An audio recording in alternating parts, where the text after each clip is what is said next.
So ఆయన నిర్మించినాడు కనుక మనము ఆయన చిత్తానుసారంగా ప్రార్థన చేయాలి. ఎప్పుడు మన అవసరతల కోసమే కాదండి, ఆయన చిత్తానుసారంగా కూడా ప్రార్థన చేయాలి.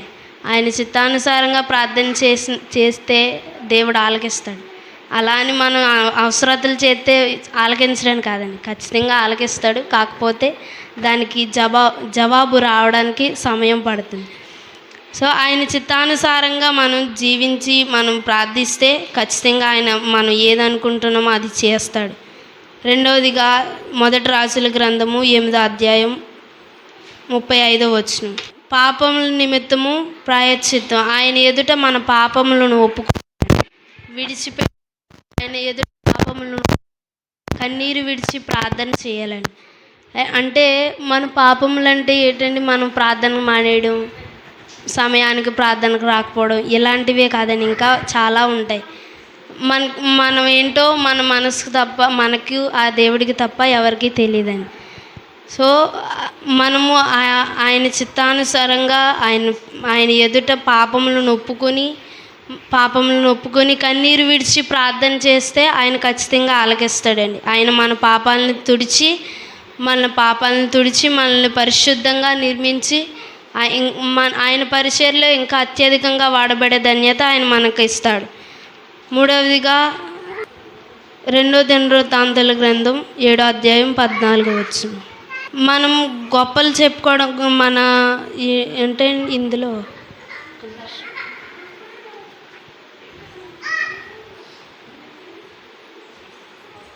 మనల్ని మనం తగ్గించుకొని ఆయన ఎదుట ప్రార్థన చేయాలండి. మనల్ని మనం తగ్గించుకోవడం అంటే నేను అది చేశాను, ఇది చేశాను, నేను అలా చేశాను, ఇలా చేశాను అని చెప్పుకోవడమే కాదండి. నేను ఏ పాటి వాడిని తండ్రి, నీ ఎదుట నేను చిన్నవాడిని, ఇలా మనల్ని మనం తగ్గించుకోవాలండి. ఎప్పుడు మన గొప్పలే చెప్పుకోవడం, మన గురించే చెప్పుకోవడం, మన డబ్బా మనం కొట్టుకోవడం కాదండి. మనల్ని మనం తగ్గించుకుని ఆయన ఎదుట మనల్ని మనం తగ్గించుకుని ప్రార్థన చేసుకోవాలి. ప్రార్థన మామూలుగా చేసేస్తే ఆయన ఆలకిచ్చేస్తాడు, జవాబు వెంటనే వచ్చేయాలి అని అనుకోవడం కాదండి. మనల్ని మనం తగ్గించుకుని ఆయన ఎదుట లోబడి పాపములను ఒప్పుకొని ఆయన చిత్తానుసారంగా ప్రార్థన చేసి ఆయన చిత్తానుసారంగా జీవించి మనం ఇలా నడుచుకుంటే ఆయన మన ప్రార్థనలు ఆలకిస్తాడు, జవాబు ఇస్తాడు కూడా.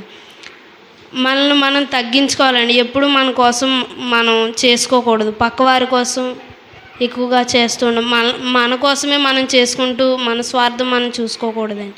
పక్కవారి కోసం ప్రార్థన చేస్తూ, ఎవరైతే దేవుని నమ్ముకోలేదో ఇలాంటి వారి కోసం, ఎక్కడైతే క్రైస్తవుల్ని హింసిస్తున్నారో ఇలాంటి వారి కోసం కూడా ప్రార్థన చేయాలి. అంతేగాని మన కోసం మనమే చేసుకుని మన స్వార్థాలు మనం చూసుకోకూడదండి. నాలుగవదిగా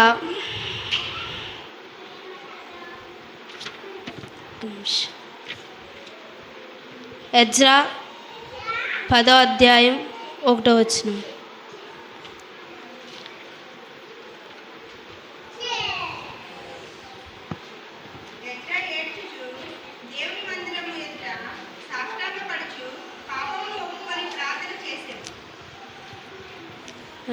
పాపములు ఒప్పుకొని ప్రార్థన చేశాడని. పాపలను విడిచిపెట్టి ప్రార్థన చేయడం వేరు, పాపములు ఒప్పుకొని ప్రార్థన చేయడం వేరు. ఒప్పుకోవడం అంటే ఆయన ఎదుటికి వచ్చి నేను ఈ తప్పు చేశాను, నన్ను క్షమించు తండ్రి, నా పాపమును విడిచిపెడుతున్నాను, నా పాపమును ఒప్పుకుంటున్నాను అని ప్రార్థన చేయాలండి. దానికి దీనికి చాలా డిఫరెన్స్ ఉంది. పాపములు ఒప్పుకోవడం అంటే మనం చేసిన పాపాన్ని ఒప్పుకోవడం. పాపాన్ని విడిచిపెట్టడం అంటే అది విడిచి దూరంగా ఉండి మన కొత్త జీవితాన్ని జీవించడం. దానికి దీనికి కంపేర్ చేయకూడదు. పాపం విడిచిపెట్టడం, పాపం ఒప్పుకోవడం కూడా రెండింటికి డిఫరెన్స్ ఉంది. సో పాపం ఒప్పుకొని ప్రార్థన చేయాలి, అలాగే పాపం ఒప్పుకొని ప్రార్థన చేసిన తర్వాత పాపాన్ని విడిచిపెట్టి ప్రార్థన చేయాలి. ఐదవదిగా